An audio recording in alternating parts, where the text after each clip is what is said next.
people get involved in your campaign. They say, you know what, I love this woman, I love what she's doing, she's fighting for us. This is John Villarreal reporting for Conservative New Media.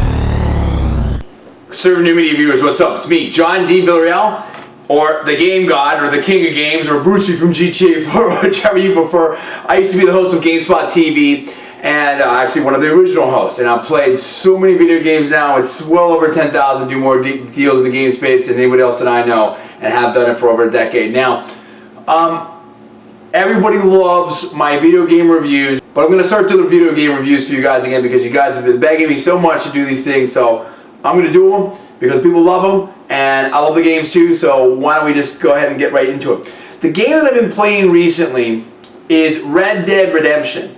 And it's the newest from Rockstar Games, who are famous for their GTA series, latest of which was GTA 4, of course, which they put, supposedly, rumoredly put a likeness of me, aka a characterization, aka Brucey, in there, and I have a whole series about that. Now, this game is excellent. It's a great game. It's set in basically as a Western. It's set in the almost at the close of the Western era in the very, very early 1900s. So it's kind of like the end of the gunfighters are coming down. Now it's a fictional land, but it combines a lot of the elements of real life places. You get parts of Mexico, you get parts of Texas. It's interesting the way they set this up, much like the Liberty City of GTA 4, in that you have everything from the plains of Kansas type of thing, and even now with West Elizabeth was really, they kind of stretched it a little bit because it's parts of New England. You know, West Elizabeth is like New England.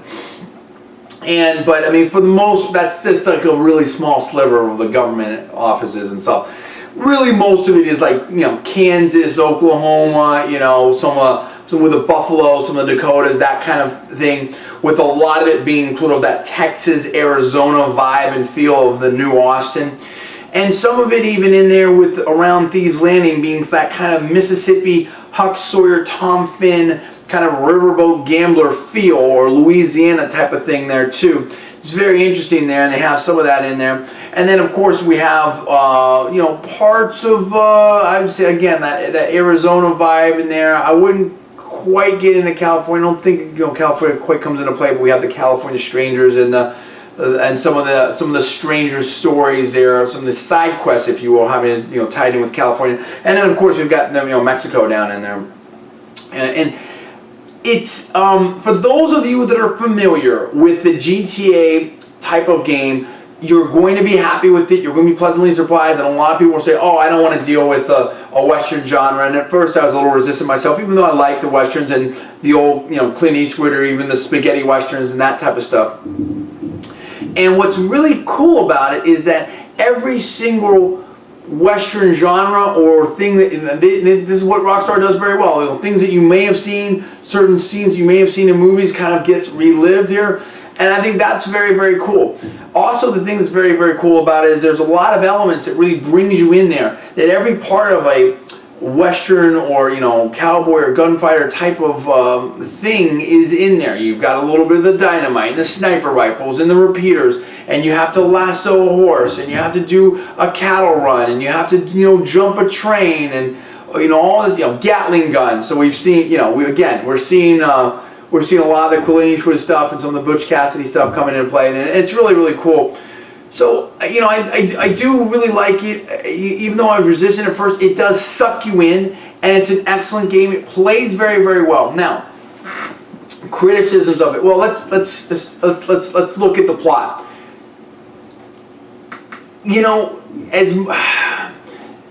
with a lot of these open sandbox kind of games, you really start playing, or you finish playing, if you will. You keep it going for the plot. It kind of gets repetitive at a certain point, and you just are like, you know, whatever. But I want to keep going with the plot. That definitely happens here.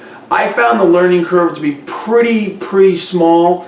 You know, for it, frankly, I didn't find it had that depth of gameplay and the variety of weapons with different effects, as well as a GTA 4 would. Certainly without the vehicles. Here you have horses. Horses basically are your cars, and you can whistle for your horse, and amazingly it's there and whatnot. As for the horses, I do think it is worthwhile to upgrade to a quality horse, whether that you want to go with the Kentucky Saddler or the Hungarian Half-Breed or the American Standard Bred. The American Standard Bred being the fastest one of them. The Kentucky is sort of the more balanced one of them. And then the American Standard Bred is the fastest one with a little bit less endurance, just not whatever. It's kind of a toss-up. They're all great, slight differences in all of them. It's not really a big deal. And I would say, go out there, get one, rustle it down, break it, if you will. You can find part of the plot. You get the Kentucky Saddler. You can find the Hungarian Half-Breed down there in the eastern part of Mexico. And you can find the American Standard Bred up in West Elizabeth. So, it's worth it to go rope one of these things down, get it, buy the deed, and you're all set. But as I said, fairly early on, you're able to go ahead and get the Kentucky Saddler as part of the plot, so you should be good to go with that. Always stick with that horse. It will help you out in the missions. Now, as far as the weapons and stuff like that go, and the fighting, bottom line, look, let me make this simple with you. Repeating rifles, repeating rifles, repeating rifles. That's it. End of story. There's other stuff there. Yeah, I like the Buffalo rifle sometimes. Only use the sniper rifles really when it's part of the plot that you need to. And pistols, same thing. There's very, very few times when a pistol will be a better choice than a repeating rifle. It really comes down to what kind of range you have on it and how many shots you have without having to reload, because that goes right into your whole Deadeye capability. The Deadeye thing is the whole deal with this game. You use that as much as possible. You use repeating rifles. Once you get the Winchester or above, you're set. Particularly when you start getting, the higher level repeaters, and certainly when you end up with the Evans repeater. That's the best gun in the game. You stick with that, you're good. If you have to use a pistol, I highly recommend the Mauser. I think that's good. So do what you can to get the better weapons first. Buy them, use them. It's great. But there's not a lot of huge difference other than what I've already told you right there. And I would not waste my time on a lot of the other weapons, unless you just are for curiosity's sake. It's an interesting game. It's a fun game. It isn't one of my favorites from Rockstar. I think GTA 4 is has a whole different level there. It's not like one of those iconic games like a Metal Gear Solid is for the people that really love that that whole thing. I wasn't as much into Metal Gear either, but it was fine to play. Certainly I wouldn't put this on the level of a Call of Duty or anything like that. It's a different kind of game, but it's a fun game. It's an engaging game. It's definitely worth renting. I personally wouldn't buy it just because I don't think there's a lot of replay value there, as opposed to like a Battlefield Bad Company 1 or 2 that are automatic buys. But it's a great game. You have to try it. You have to play it. I think it's very solid. If I were going to go 1 to 10, I'd say it's 8.5, 9. Just because I think there's gaps in the gameplay, and I think that there is just limited replay value. Also, I wasn't happy with the end, but it does sort of get redeemed, if you will. I'm not going to spoil it for you here, but it does get redeemed a little bit in a sort of an epilogue kind of situation. And again, if you love Westerns, if you love the genre, or if you want something new, it's just totally new, it's totally fresh.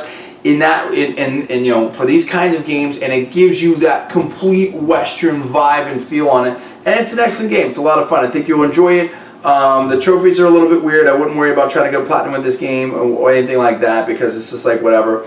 But it's an excellent game. It's a great game. I had a lot of fun playing it. Anyway, that's Red Dead Redemption. I'll put some different links in here where you can actually check out the footage and the gameplay and stuff like that. Subscribe above. Give me the comments below. What do you think? Do you like it? Not like it? Did you like the end? I want to know what you think. And what do you want me to play and review next? Because I'm the game god and I'm playing everything. I play about 100 games a year. And I beat them all. Anyway, I am John. This is Conservative New Media. And we will see you next time.